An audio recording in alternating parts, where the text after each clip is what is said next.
Vos te dirá. A mí, en español. Bueno, yo creo que vos te dirá no es tan difícil de entender. Lo he entendido perfectamente, pero prefiero que me atienda en español. I no ens mena cap bandera que no es digui llibertat, la llibertat de vida plena, que és llibertat dels meus companys, que és llibertat dels meus companys.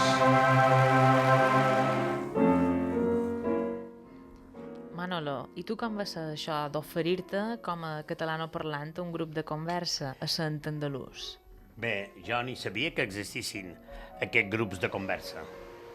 Érem en el bar amb en Tomeu, i amb això... ¿Y tú por qué le has hablado en catalán al tío ese? ¿Y por qué no? Yo estoy aprendiendo mallorquín y además él es el coordinador del grupo de conversación con el que nos encontramos una vez a la semana para practicar el habla coloquial. Eso de mallorquín o catalán o valenciano es un invento de 4 separatistas con ganas de jodernos a los españoles. Perdonan que me meta en su conversación, pero no he podido evitar escucharles. Vine a Mallorca a los 10 años y llevo unos 50 años viviendo aquí. Y les puedo asegurar que el mallorquín no es ningún invento. Cuando llegué, la mayoría de los más viejos y muchos de mediana edad no sabían hablar castellano. ¿A lo que hablaban? ¿Cómo lo llamaban? ¿Mallorquín o catalán? De hecho, la gente normalmente no decían catalán y español, sino mallorquín y forastero. Y a mí me dolía. Pero en la mili vi llamar polacos a los que hablaban mallorquín y escuché en ocasiones... Estic esclatat. La marxa d'ahir va ser ben fotuda. Lo més fotut és que en vengui un, que és més beneït que una espardenya i perquè du galons, t'insulti i te tracti de beneït a tu. Es veu que això és família, lots. No ladréis, perros. Hablad español. Però en els meus nets els dic que són mallorquins i que han d'aprendre bé el mallorquí. Y els enseny a endevinades y jugar en mallorquí. Sí, me siento español, pero pienso que muchos que alardean de amar España se engañan a sí mismos. Porque si uno dice que Mallorca es España y luego protesta contra el mallorquín, es que en el fondo piensa que lo mallorquín no es español.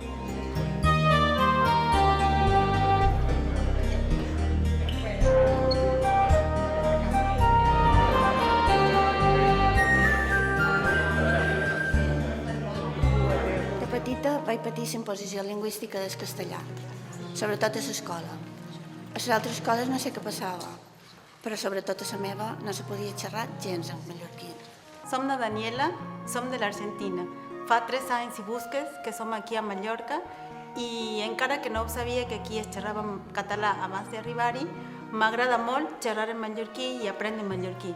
El que no m'agrada és que sigui imposat. Cap llengua no és imposada en el seu propi territori. No pot ser mai que a Mallorca el mallorquí sigui imposat. Però jo vaig intuir que el català era la llengua d'aquí. Era tant la llengua d'aquí que li deien mallorquí. Quan vaig arribar per primera vegada a Madrid, em vaig adonar que, malgrat que parlaven la mateixa llengua, el castellà, ells no m'entenien. Soc Adoro, som a Alemanya i ara fa 5 anys que visc aquí a Mallorca. Tot i que sé més llengües, entenc parlar sempre en català. I és precisament per això que quan me xerren en castellà, perquè veuen que som estrangera, que me fa molt mala impressió. Una dona me va dir que a l'escola li havien ensenyat que era de mala educació xerrar en mallorquí amb els que no eren mallorquins.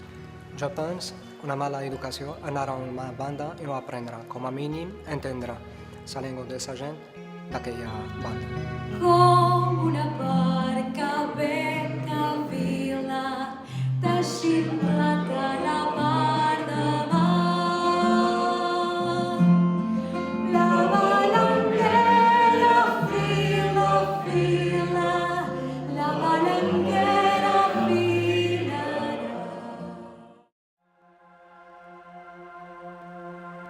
Venim del nord, venim del sud,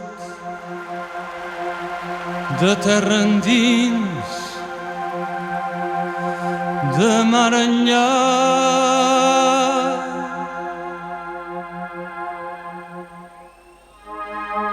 I no ens mena cap bandera que no es digui llibertat, la llibertat de vida plena, que és llibertat dels meus companys, que és llibertat dels meus companys. I volem ser per caminar, i caminar per poder ser.